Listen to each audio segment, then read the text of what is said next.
Nous allons nous intéresser un peu plus précisément au format du rendu.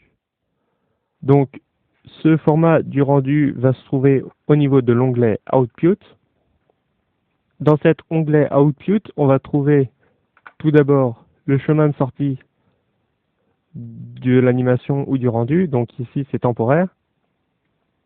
Mais si je veux changer le répertoire de sortie, je peux cliquer donc sur le dossier et je vais chercher avec le navigateur l'endroit où je veux stocker ce rendu.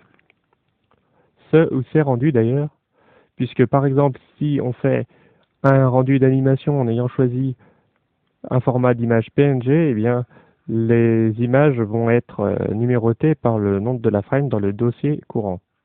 Donc on peut avoir plusieurs fichiers de sortie dans le cas d'une animation. Donc par rapport à ces formats, justement, on va avoir les formats disponibles. Donc on a deux catégories, images et movie. Donc on trouve des formats d'images bien connus, donc Targa pour le TGA. Ensuite, il y a des formats un peu plus spécialisés, donc Multilayer, OpenXR et Radiance HDR, donc des formats un peu plus gérés un peu plus prévus pour la 3D. On trouve donc le PNG, le JPEG, le bitmap qui sont des formats bien connus encore une fois.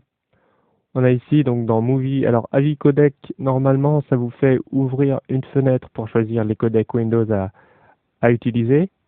La dernière fois que j'ai testé ça sur une machine Windows, ça ne fonctionnait pas, donc on va plutôt passer à avis JPEG juste en dessous, qui permet donc de faire un avis au format JPEG.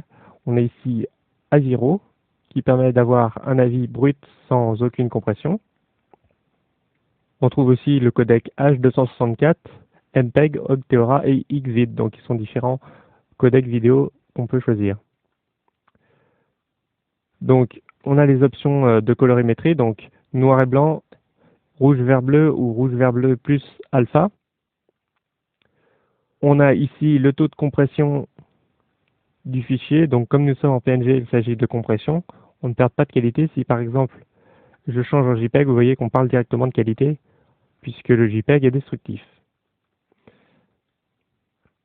Donc maintenant, si à titre d'exemple, on passe par exemple dans le H264, donc encodage directement géré par Blender dans ce format. Donc on a un nouvel onglet qui s'est ouvert ici, donc encoding. On trouve ici des presets d'encodage, donc DV, DVD, SVCD, etc. Donc on a ici H264. On a le bitrate, donc qui est un facteur de qualité directe.